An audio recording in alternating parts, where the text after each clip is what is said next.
আমরা ছাত্র জনতা রাজপথে অবস্থান করছি একটি যৌক্তিক আন্দোলন নিয়ে, যে আন্দোলনটা জনমানুষের আন্দোলন। সেই আমরা চাই স্বাস্থ্যখাত সংস্কার একটি আমাদের মৌলিক অধিকার, এবং আমাদের বাংলাদেশের প্রেক্ষাপটে আমরা চাইলেই সব শ্রেণী পেশার মানুষ প্রাইভেট হাসপাতালে চিকিৎসা নিতে পারে না। আমাদের ম্যাক্সিমাম মানুষেরই চাহিদা থাকে সরকারি হাসপাতাল বা জেনারেল হাসপাতাল যেটি হোক। তো আমরা সেটি সংস্কারের লক্ষ্যে বিগত 20 দিন যাবৎ রাজপথে অবস্থান করছি। অবস্থানরত অবস্থায় আমাদের ভাই বোনদের উপর নেক্কারজনকভাবে হামলা করা হয়েছে তিনবার, এবং সবথেকে অবাক করা বিষয় হলো আমরা মেডিকেলের যারা আমাদের ভাইয়েরা অনশনে ছিল, না খাওয়া অভুক্ত, তাদের উপরে পর্যন্ত এসে এই সিন্ডিকেটের বাহিনী হামলা চালায়। আমরা চাই এই যে আমাদের ভাই বোনদের উপর হামলা এবং মামলার শিকার এই সকল ভাই বোনদের ন্যায্য দাবি মেনে নেওয়া হোক, এবং তাদের উপরে যে মামলা করা হয়েছে সেটি সুষ্ঠু বিচার করা হোক। জানেন যে গত 2 দিন আগে আমাদের যে আন্দোলনে অনশনরত যে ভাইরা ছিল এবং ওখানে মেডিকেলে যারা ভর্তি ছিল তার আগের দিন আহত হয়ে তাদের উপর একটা নেক্কারজনক হামলা হয়, এবং এই হামলাটা যারা করেছে তাদেরকে অলরেডি আমাদের সাংবাদিক ভাইয়েরা এবং বিভিন্ন জায়গা থেকে চিহ্নিত করা হয়েছে তারা আওয়ামী লীগের দোসর। এই যে হামলাটা হয়েছে তাদের দ্বারা নেতৃত্বের মাধ্যমে যে হামলাটা হয়েছে এটা আমরা তীব্র নিন্দা এবং এটা তীব্র প্রতিবাদ জানাই, এবং সেই প্রতিবাদে আমাদের সাথে প্রত্যেকটা স্কুল কলেজ সংহতি প্রকাশ করেছে। আমরা খুবই শান্তিপূর্ণভাবে আন্দোলন চালিয়ে যাচ্ছিলাম, কিন্তু সিন্ডিকেটের লোকজন অর্থাৎ প্রাইভেট ক্লিনিক, ডায়াগনস্টিক সেন্টারের লোকজন এবং মেডিকেলের আউটসোর্সিং এর যে স্টাফ, যেগুলা সেনি বা সাদেক আব্দুল্লাহর আমলে আপনারা দেখেছেন যে মেডিকেলে তারা জয়েন হয়েছিল, এইরকম লোকজন জয় বাংলা স্লোগান দিয়ে আমাদের স্কুল কলেজের শিক্ষার্থীদের উপর যে হামলা করছে, এই নেক্কারজনক হামলা আমরা প্রতিবাদ জানাই। বসুন্ধরা টিস্যু, অশুদ্ধতার বিরুদ্ধে এক বিন্দুও ছাড় নয়।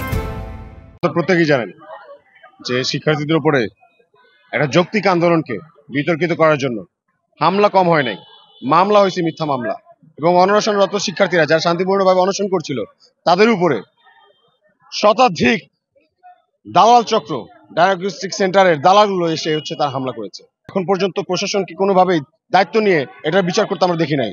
আমরা তার প্রতিবাদ জানাতে সবাই একসাথে আজকে বিক্ষোভ মিছিল করছি, সাধারণ শিক্ষার্থীরা যারা আছে সারা বরিশালের, এবং যত শ্রমজীবী পেশাজীবী মানুষ আছে তারাও আমাদের সাথে যুক্ত হচ্ছেন। আমরা বিশ্বাস রাখি যতক্ষণ পর্যন্ত না সুষ্ঠু তদন্ত সাপেক্ষে বিচার হচ্ছে এবং যতক্ষণ পর্যন্ত দাবি মানা হচ্ছে ততক্ষণ পর্যন্ত আন্দোলন চলছে, আন্দোলন চলবে। আপনারা জানেন যে একজন ডাক্তার ইনজুর্ড হয়েছে, আমার কর্মচারী একজন মাথা ফেটে গেছে, আর একজন মহিলাও ইনজুর্ড হয়েছে। আমি দুজনের সাথে আমার দেখা হয়েছে, আমার সাথে এসেছিল ওরা। তো এরকম একটা, আমি তো সবাইকে বলেছি হাসপাতাল ভিতরে থাকতে, হয়তো ওরা মনে করছে যে ইন্টারভিউ দেখতে বা হয়তো পাঠার চেষ্টা করছে। তো এটা তো আসলে অনাকাঙ্ক্ষিত। এখন আমি তো আমার অথরিটি জানিয়েছি সবকিছু। ওরা আমার কাছে এসেছিল যে ওরা এই পরিবেশে কাজ করতে পারবে না, কর্মবিধিতে ঠিক না, ওরা আনসেফ, নিরাপত্তাহীন বোধ করছে। তা আমি এখন যেটা সবার সাথে কথা বললাম ওদেরকে যে ভাই তোমরা একটু অপেক্ষা করো, সার্ভিস বন্ধ করা যাবে না, ইমার্জেন্সি আছে।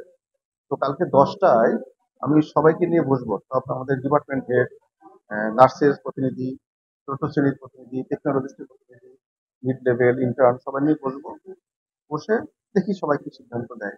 যে এখানে বরিশালের সর্বস্তরের ছাত্রছাত্রীর ব্যানারে তারা অনেকদিন যাবত একটি আন্দোলন করার চেষ্টা করছে মেডিকেল সংস্কার, এখানে শেরে বাংলা মেডিকেল মহাবিদ্যালয় সংস্কারের দাবিতে।